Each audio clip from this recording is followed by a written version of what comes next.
Hi friends, welcome back to another episode of Fix This House. On today's episode, I'm going to be showing you how to fix those holes around your plumbing just like this one. So stay tuned.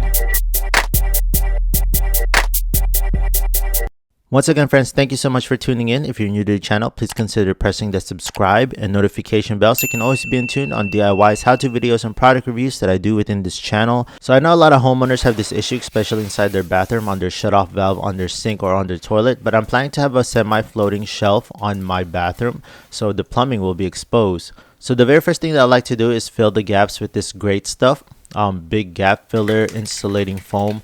This step is optional, but I just like using this especially around the plumbing area so that I know for sure that there are no weak areas around the cracked areas. Now this great foam has been used before and it got stuck on the nozzle, so I'm just cutting it off so it can have proper flow. Now I'm just filling up every single one of those big gaps. Again, this step is totally optional, and you can just go skip right through and go to the next step if you don't have this material. But overall, all the materials that I use in this video, I'll leave in the description down below so that you can easily find these links and products that I use on each one of my videos. Now, you don't need to put a lot, just enough so that it fills the gaps, and you wait a couple of hours and it should harden like this. Now use your box knife and just trim along the edges. Be very careful. This is a very sharp box knife. When you're cutting around this material, make sure you cut around 1/8 to 1/4 inch deep.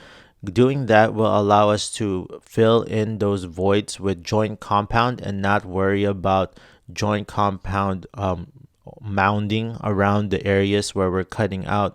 And I'll show you that in a bit and show you a better understanding on that concept. Now the material I'm using right here is mesh tape. What I'm going to be doing is just forming around those areas that I cut. Use scissors to cut along and trim around the perimeter of each one of the plumbing pipes. And also I'm doing it around the drain pipe. And there you have it. Nice and easy to install. Now I'm mixing joint compound. This I'm mixing it to a yogurt-like texture, and then just apply the very first coat around those areas.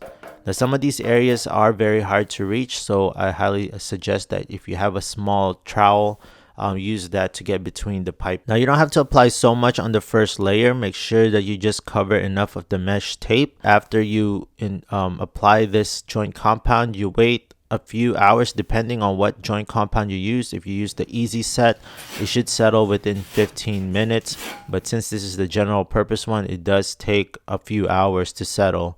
So once that settles in, it should be nice and hard, and I will be using 120 grit sandpaper and the sanding block, and I'm gonna sand around those areas to feather in around those areas to match with my existing level around my wall. Now this is very easy. I'm just using the same material that I used for my sander. No need to buy those flat ones. Just be creative. And I'm just switching around the sanding block to get in between those crevices between the piping. Now one of the best part of using this sanding block is that you can use different sides to get in between those piping areas, those hard to reach areas. One tip that I would like to tell you is don't over sand, because doing so will expose those mesh tape and you will have to apply more of the joint compound, which I'll show you in a bit. I did over sand on some areas and you can see that there are exposed mesh tape. No issues on there because we're going to be putting another layer of joint compound. Now that we sanded the first layer off, you can see that some of the mesh tape is showing. Now don't worry about the shutoff valve. These are old shutoff valves with the different caps. You can see the cap is painted already from the old owner. I am going to be replacing these, so stay tuned for that video. Now I'm using my trowel just to touch up on those areas where I over sanded, just so that I can feather in those exposed mesh tape, and I'm also touching up on the little tiny dimples that were left. Now this tool is great for using between plumbing or hard to reach areas where your 4-inch knife won't reach, and this is great for just detail work. As you can see, it just works like a breeze between those hard to reach areas, especially this one right here where the hose is very close to the wall.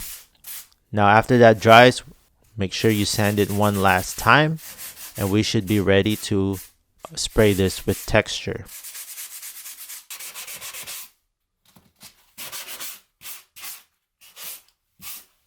Now before we spray this with texture, make sure you cover everything up. Now to save material, key tip is just use some old gloves instead of wasting so much masking tape. Now I'm using a compressor. It's 150 psi with 2.6 SCFM. So this compressor is almost full, close to 150, and it is set to 100 psi. I will be using this texture air sprayer. I did make a video on how to use this texture sprayer, so make sure you tune in and check out the video on the right. I did make a video on that, and it explains all the details on how to use this product, so click on that link. My go-to joint compound that I use that already is mixed is the General All-Purpose by BX. Again, I'm only going to be using a small amount, so I mix a little bit of water and make sure that I get that yogurt-like texture. And then I'm just going to use this small amount and put it on my sprayer. Now before I actually use my spray gun, I like to test it on a piece of paper so that I know what the texture will look like, and just tweak it to your liking. Now I'm spraying it so that it matches and it conforms to my old texture. So now I'm just spraying it around the areas where I covered with joint compound, just so that I can match it with my existing texture. Again, don't go crazy on the texture. Make sure you spray little by little at a time so that you don't overspray or have sag on some areas. I waited about a few hours, and now it's nice and dry, and it is ready for paint. Now the paint I'm using right here is the eggshell, and I have another video on that on how to paint as well, so check on the link on the right side. No rocket science here on painting. All you gotta do is just apply the paint and just make sure that it is nice and conformed. Be careful not to paint on your shut-off valves, but again, I will be changing out these shut-off valves, and I will be making a separate video on how to do that, so stay tuned for that video. So these are all old as well. They're all kinked and they're all bent, so I think it is about due time for these shut-off valves to be changed out. All right, so now once everything is nice and dry, now you can take off the masking tape. So there you have it, friends. Very easy. Again, you can do a touch up. You can get a wire brush and start wire brushing those plumbing around that drywalls to get off that extra texture and paint off. Here's the before when it had all those holes. Again, a lot of homeowners don't do this fix because it's actually hidden underneath their sink and no one will see it.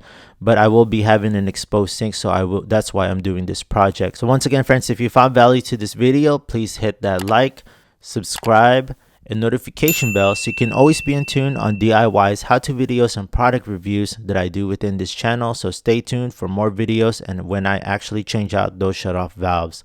So stay tuned.